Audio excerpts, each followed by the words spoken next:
Welcome back sa aking YouTube channel, Jeremy's TV Manila. Like, share, and subscribe. Anyway, wala nang pambayad, libre lang. Tulong mo na lang din sa kapwa mo. Alright? Thank you very much po. So, ang topic natin ngayon for today's reflection o ang mabuting balita sa araw na ito. Marami bang stress sa buhay mo? Pinanghihinaan ka na ba ng loob? Wala ka na bang matakbuhan? O wala ka nang malapitan? Kaya minsan, no, marami po sa ating mga tao na tapusin na ang kanilang buhay dahil feeling nila nag-iisa na lang sila sa kanilang laban. Pero kung ikaw na nanonood sa aking vlog ngayon, kung may matindi kang dinaranas, no, mahirap na problema, bangkaroti ka na, may cancer ka na, may taning ka na sa buhay na laging pinagdarasal natin dito, at magulo ang pamilya mo, huwag kang mag-alala. Unang-una, hindi ka nag-iisa. Marami sa panahon nito, o sa mga tao, no? Ilang bilyon tayo, 8 billion ng tao. Marami rin po ang nakakaranas ng problema. So, hindi naman natin sinasabi dito na wala lang yung problema mo. Hindi, ang sinasabi natin dito, marami kang kahintulad na mabibigat na problema. Ngayon, paano mo yan malalabanan? Sa kabila ng talagang parang binagsakan ka na ng langit at lupa. Siyempre, kailangan po na maging matatag tayo, no? Yung manampalataya tayo sa Diyos. Kahit kasi sa panahon nito, halimbawa, kung marami kang mga accomplishment o achievement sa buhay, sabihin mo mayaman ka, makapangyarihan ka, pag dinapuan ka na ng problema, lalo na kung sakit yan, parang wala na lang ang lahat. Di ba? So, doon po pumapasok yung ang tao ay nagre-reflect na kung kailan na siya mahina, tsaka siya, mga naaalala niya ang Diyos. Nung panahon na malakas pa siya, makapangyarihan, maraming pera, wala siyang pakialam. Parang sarili lang niya ang kanyang iniisip. Pero ngayon, no, dumaranas ka na ng mga mabibigat na problema, mayaman ka man, mahirap, walang pinipili. Pag dinapuan talaga tayo ng mga problema po, no, yung nakaka-stress, mayroong time na parang bibigay ka na. Ano nga ba sagot ng Diyos dyan?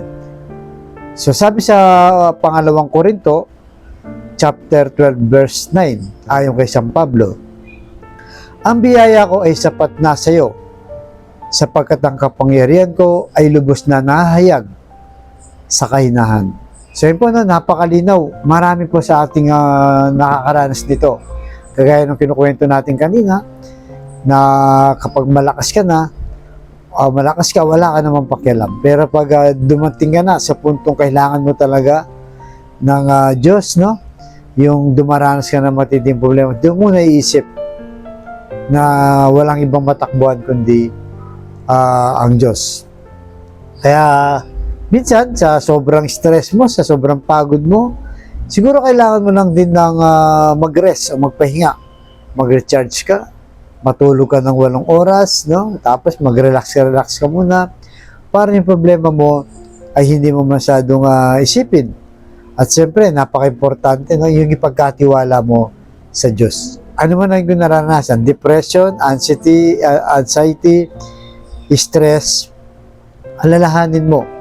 No? Alalahanin mo, sisikat din ng araw, sisikat din ng pag-asa, mawawala din ng yung mga problema. So kung talagang bigat ka na at gusto mo makawala na dyan, bumangon ka. No? Bumangon ka, makipaghalubilo ka sa pamilya mo, sa mga kaibigan mo, lumabas ka para hindi mo maisip yung problema mo. At siyempre, huwag mong kalimutan na pumunta ka sa simbahan, magsimba, magdasal, diba? Dahil kung kailan mahina ka, doon yung lumalakas ang pananampalataya mo. Diba? Sa ating mga tao po, doon po tayo nakakasubukan. Sa oras na mahina ka na, sa oras na wala ka ng problema, wala nang tumutulong sa'yo sa problema mo, sa oras na bigat ka na, sa oras na wala ka nang makapitan, diba? Nahiisip mo na si Lord. Nahiisip mo na rin yung mga bagay na nagawa mo na hindi maganda, baka yun, no? Ang naging problema. Kaya lagi po natin isipin, ilagay sa ating puso't isipan, na ialay lang natin sa Diyos ang lahat ng bagay. At huwag tayong titigil. Kung kailan na mahinang-mahina na po tayo, ilabas po natin ang ating pananampalataya. Dahil doon nakikitaan ang tao ng kalakasan kung kailan mahina ka. Di ba? Physical man yan o mentally man yan, no? Marami po, no? Marami mong bagay na talaga magpapahina sa tao. Subalit, sabi nga ni Lord, ako nga naranasan ko rin yan eh. Di ba? Nagkaroon din siya ng problema dito sa mundo, ang ating Panginoong Jesus.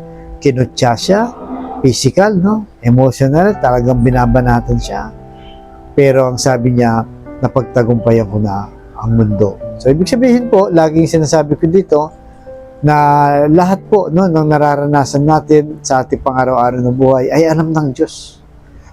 Alam po niya.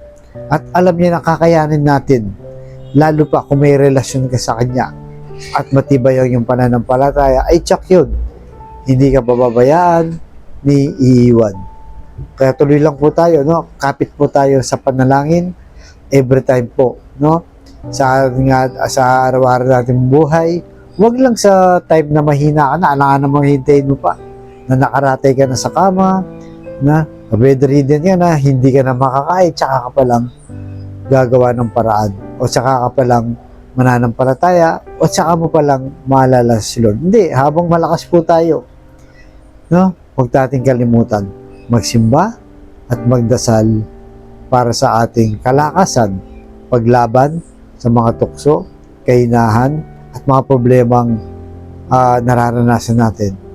Kahit gaano pa yung kabigat, magaan lang yan sa ating Panginoong Yesus. Kaya sa mga kapatid nating nanonood sa aking vlog na may problema sa physical, pamilya at financial, sabayin mo ko sa napakasimpleng dasal na kung kayo maniwala at magtiwala sa ating Panginoong Yesus, ay tsak yung pagkakalob sa iyo sa tamang panahon. So tayo manalangin. Lord, bless niyo po ang kapatid naming nanonood sa aking vlog na malubhan na po ang karamdaman, stage 4 cancer na, at tinaningan na rin po ang kanyang buhay. At ganoon din po sa lahat ng dumaranas na may stress, anxiety, depression.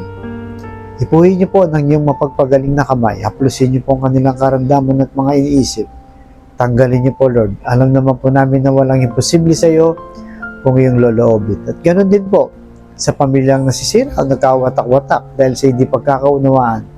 Ipuhin niyo po ang kanilang puso na maging mapagkumbaba, mapagpasensya at mapagpatawad. Higit sa lahat ay mapagmahal sa kanilang miyembro ng kanilang pamilya. Ganon din po sa financial na kailangan namin lahat, Lord. Ang iba sa amin, bangkarote na, marami na pong utang, wala na pagkukuhanan ng income. I-bless niyo po ang aming hanap buhay para sa aming pamilya. Ang lahat ng ito iniling namin sa matamis na pangalan ng ating Panginoong Yesus. Amen and Amen. Patawarin niyo po kami sa aming mga kainahan, kakulangan, at kasalanan. Sa ngalan ng Ama, ng Anak, ng Diyos, Espiritu Santo. Amen. Thank you very much po.